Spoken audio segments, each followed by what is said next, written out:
Okay, last time it was Disney's King of the Hill, this time it's Disney's Alien. Who's gonna seethe in the comments this time? Please don't make fun of my TV show, mister. Please don't make fun of my... Alien Earth is a show that will leave you placated. It's not particularly abrasive, nothing jumps out at you as particularly annoying, but at the same time it is a very lifeless show, at least going by these first 2 episodes.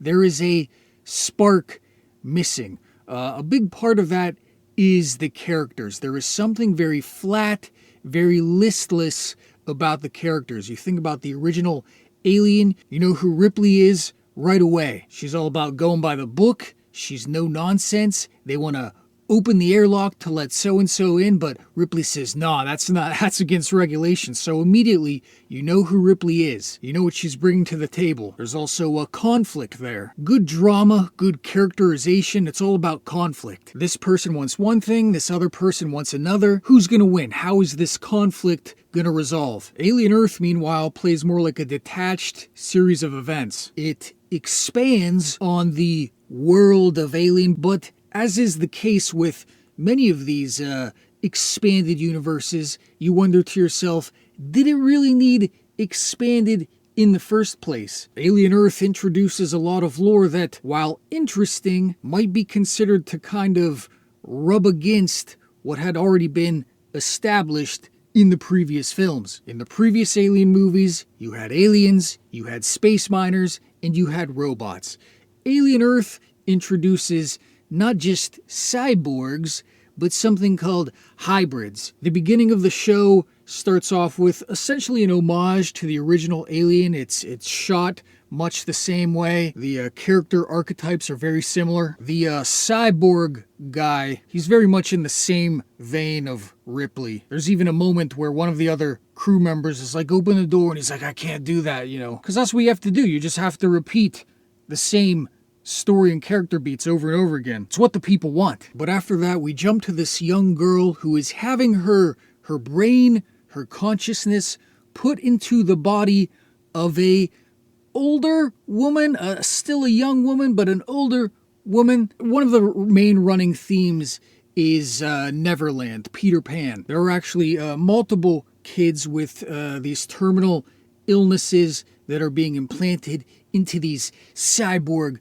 bodies. The other more recent example I thought of was Poor Things, although that's a bit more degenerate. I don't know if they're going that avenue with this. We'll get to that a bit more in a minute. In any case, you've got these cyborgs, you've got these hybrids, and there is a moment in the show where I feel like it kind of jumps the shark, where before Alien was more of a sort of grounded, more analog, more industrial sort of science fiction universe. There's a moment where it's sort of, it thrusts you into this more sleek, more sort of Apple computers style world. It's sort of the same thing that's happened to Star Trek as of late, where you've got these prequel shows, but they're much more glossy, much more slick, and it shows in both the production and in sort of the world that the characters inhabit. You've got this kind of technology creep where this is supposed to be a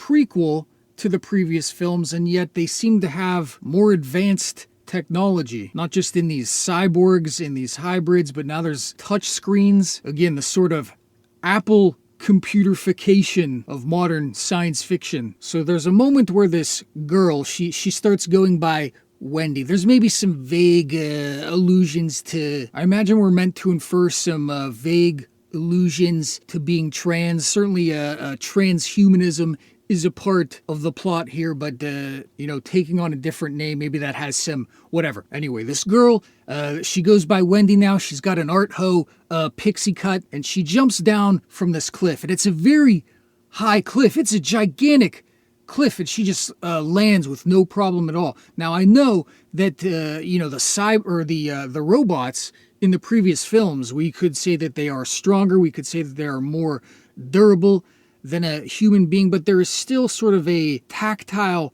analog quality to the world. And when you start to introduce this almost superhero type element, I found myself wondering, what even is alien anymore. I feel like this show is really sort of straining the identity of this world. That's sort of always the problem with these expanded universe thingamajigs. And again, as with these newer Star Trek TV shows, the sort of more glossy, more modern approach to world building also extends into the aesthetic. Aliens, there is something about film that cannot be replicated. There is something about that analog, that gritty industrial style of the original Aliens, those deep shadows. There is something about that aesthetic, that vibe, if you will, that is missing from this TV show. It looks great. It looks expensive. I have no doubt that these are technicians at the top of their field, the cinematography, the lighting, the editing. But at the same time, there is something very sort of commercial about it. There is something, again, that is missing that spark. There is no real identity to the aesthetics. There's lots of crossfades. Did the original Alien have so many crossfades? It's something that wouldn't really draw attention to itself if the characters weren't also so lacking. At no point do I feel like I got to know our main protagonist. She is a young girl who is sick, gets put into a robot body. She wants to rescue her brother, and that's it. I feel like I don't really know the brother either. There's the occasional flashback, but flashbacks are not character development. These two characters having memories of their happy childhood is not character development. At the end of episode 2, brother and sister are reunited. And at first, the brother doesn't know that it's his sister. She's in a different robot body now, and you think to yourself, maybe this is where we start to get a bit of conflict. Maybe for the duration of the show, he doesn't really know that it's his sister, and this could lead to some interesting conflicts. But I guess not, because she is quickly revealed to him as his sister. They reconnect. There were some moments where I wonder if maybe they're gonna, I doubt they're gonna be this bold. Again, this is airing on Disney Hulu. There were moments where I wondered, is this going to be some sort of Flowers of the Attic type situation? That would at least be something, I guess, but I don't think that they're going to be that outrageous. Timothy Olyphant is there. That was sort of one of the things that reeled me in. I always like to see Tim Olyphant ever since Hitman, which is not the best movie, but it's okay. But he's there as a robot. You've got a sort of tech bro antagonist who, there's a scene where he's eating an apple, to symbolize the forbidden fruit, and he's talking to this other woman about how he wants to make a better human being. It was a little heavy-handed. The apple was a bit much. His character sort of reminded me of Jesse Eisenberg in Batman v Superman: Dawn of Justice. It's interesting that one of the plot points is that the entire galaxy is run by just 5 companies. This is Disney, which now apparently owns every pop culture franchise in existence. That's always the way it is, isn't it? They sort of give you the sickness and then they sell you the cure. You've got these mega corporations posturing as sort of the rebellion, posturing as being critical of their own monopoly over the American psyche. There's a moment where the brother, he's on this rescue mission. He's the medic for this military squad, and he goes to this apartment building, and this sort of guy in full Victorian libertine ensemble answers the door. Very subtle stuff, I guess. But then again, it never really explores any of that. Again, this is only the first 2 episodes. Maybe it will get more into the nitty-gritty of some of this stuff, but like all the things you could do with this sort of caste system that seems to be going on, all these examinations you could do about the nature of human life and the soul. A few times the sort of corporate antagonists are like, well, you're not, she's not human. Why are you acting like a human? But it never really feels like it actually goes there, that it actually gets into the nitty gritty. But okay, what did I like about it? Again, it's not like it's some unwatchable monstrosity, and I wouldn't want anybody to seethe too much or to say that I didn't give the show a fair shake. Please don't make fun of my TV show, mister!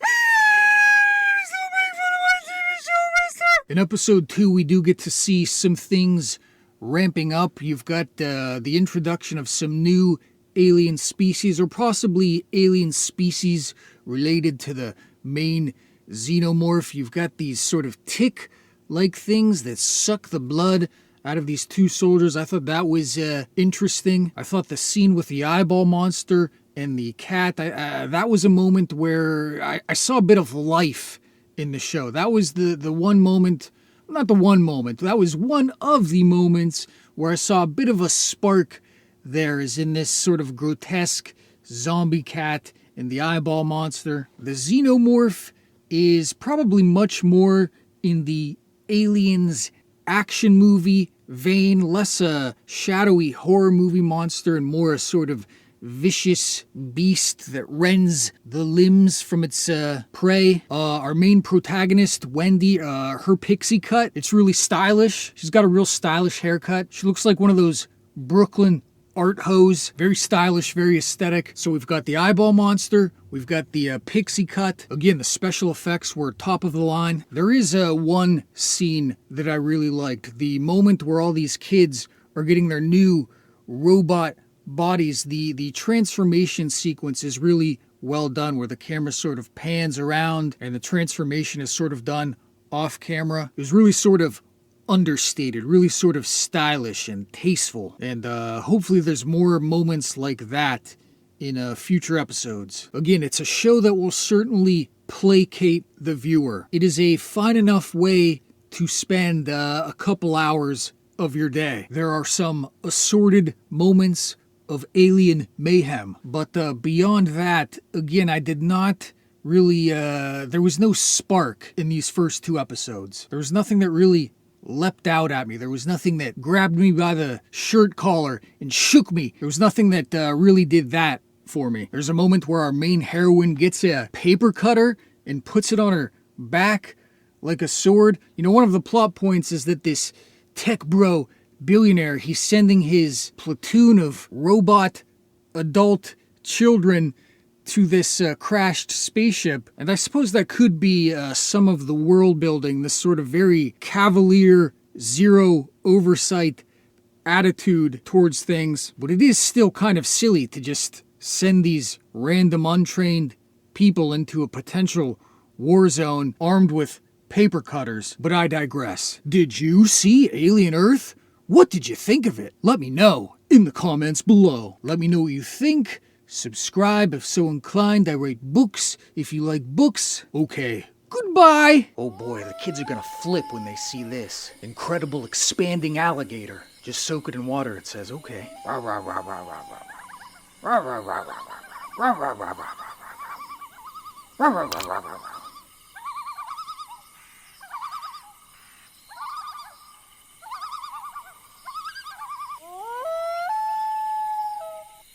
What is this? Is this a book? Nobody reads books anymore.